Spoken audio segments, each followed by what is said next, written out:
Assalamu alaikum guys, once again with another video.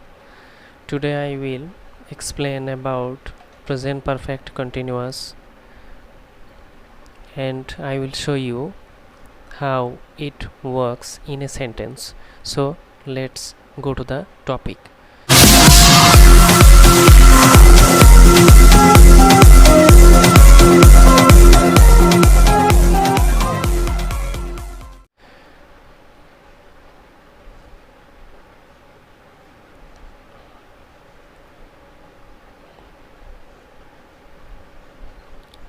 Present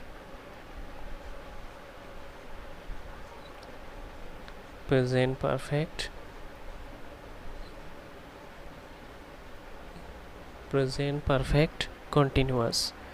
So guys, today's main topic is present perfect continuous. So at first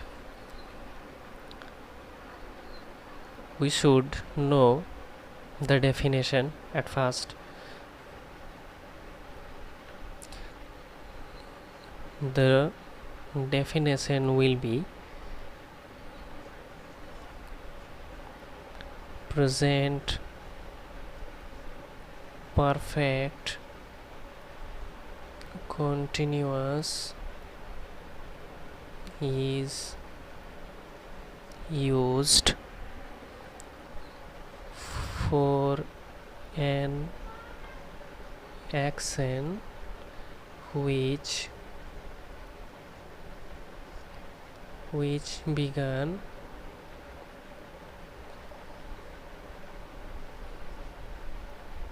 sometime in the past and still is continuing. That is the definition of present perfect continuous. Present perfect continuous is used for an action which began sometime in the past and still is continuing.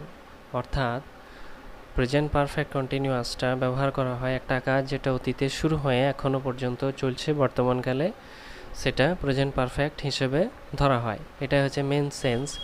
কিন্তু এরকমভাবে যদি আমরা বুঝতে চাই তাহলে একটু কঠিন হবে, কিন্তু আমি সেইভাবে নিয়ে যেতে চাই না। I will not take you in that way. I explain it in very simple that you can remember very easily. So আমরা যেভাবে মনে রাখতে পারি খুব সহজে যে অতীতের ঘটনাকে টেনে এনে বর্তমানে বলা হয়। এটা হচ্ছে মেন জিনিস। অতীতের ঘটনাকে টেনে এনে বর্তমানে বলা হয়, সেটাই হচ্ছে প্রেজেন্ট পারফেক্ট কন্টিনিউয়াসের একটা সেন্স। কিন্তু এখানে একটা মেন জিনিস, এখানে কিন্তু সময় উল্লেখ করা থাকবে। ঠিক আছে, এবার দেখে নেওয়া যাক এর সূত্রটা, অর্থাৎ রুলটা, কিভাবে আমরা এর রুলের মাধ্যমে এটাকে ট্রান্সলেশন করতে পারবো। প্রথমে সাবজেক্টটাকে হ্যাভ অথবা হ্যাজ, তারপরে বিন, তারপরে ভার্ব এসেছে আইএনজি, তারপরে ফোর অথবা সিন্স অথবা ফ্রম। ঠিক আছে, তারপরে যেটা লেখা হয় rest of the part.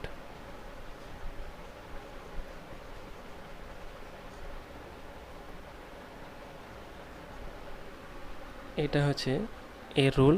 Subject have has, তারপর বিন, তারপরে ভার্বের শেষে আইএনজি, তারপরে ফোর সিন্স ফ্রম, এগুলো ব্যবহার করা হয়, তারপরে রেস্ট অফ দ্য পার্ট। এবার ফোর কোথায় আর সিন্স আর কোথায় ফ্রম বসাবো একটু খেয়াল করি। Let's have a look.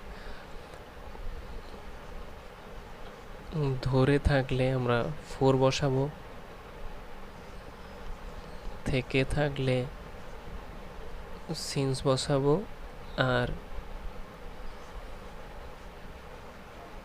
অনেক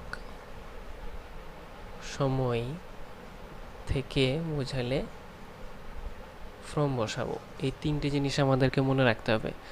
ধরে থাকলে আমরা ফোর, থেকে থাকলে সিন্স, আর অনেক সময় থেকে থাকলে আমরা ফ্রমটাকে ব্যবহার করব। এবার আমরা কিছু উদাহরণের মাধ্যমে এটাকে ক্লিয়ার করি। ইফ আই সে, যদি বলি সে সকাল থেকে পড়ছে, ঠিক আছে। আর একটা যদি বলি সে 2 ঘন্টা ধরে পড়ছে।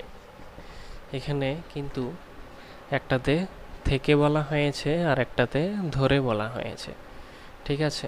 আগেই জানিয়েছি যে থেকে বোঝালে কি ব্যবহার করতে হয় আর ধরে থাকলে কি ব্যবহার করতে হয়, ঠিক আছে। আর একটা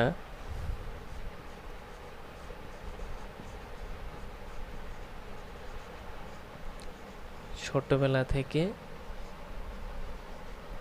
এখানে বাস করছে, ঠিক আছে। এখানে ছোটবেলা থেকে একটা অনেকটা টাইম, একটা সময়টা অতিরিক্ত, তাই এখানে আমরা কিভাবে এখানে করতে পারি, হি হ্যাজ বিন, পড়ছি রিডিং, রিড তার সাথে আইএনজি, রিডিং সিন্স মর্নিং, ঠিক আছে। এখানে থেকে থাকার জন্য সিন্সটা হয়েছে he has been reading since morning. এখানে he has been reading for 2 hours. এখানে ধরে থাকার জন্য ফোরটাকে ব্যবহার করা হয়েছে। আর একটা সে ছোটবেলা থেকে এখানে বাস করছে, সেক্ষেত্রে আমরা কি করতে পারি, হি হ্যাজ বিন লিভিং হিয়ার। এইখানে ফ্রমটাকে আমরা ইউজ করতে, ফ্রম হিজ চাইল্ডহুড। সো আশা করি ব্যাপারটা ক্লিয়ার হয়েছে যে কখন কিভাবে আমাদেরকে এটা ব্যবহার করে বাক্যে পরিণত করতে হবে, অর্থাৎ ট্রান্সলেশন করতে হবে। আশা করি ভিডিওটা তোমাদের জন্য অনেকটাই হেল্পফুল হবে, কারণ এইগুলো অনেক ক্ষেত্রেই একটা কনফিউশন থেকেই যায় যে কোথায় সিন্স, কোথায় ফোর, কোথায় ফ্রমটাকে ব্যবহার করব। আশা করি ক্লিয়ার হয়েছে। I think there is no confusion after this video. So thank you for watching this video. See you in the next video. Okay, thank you.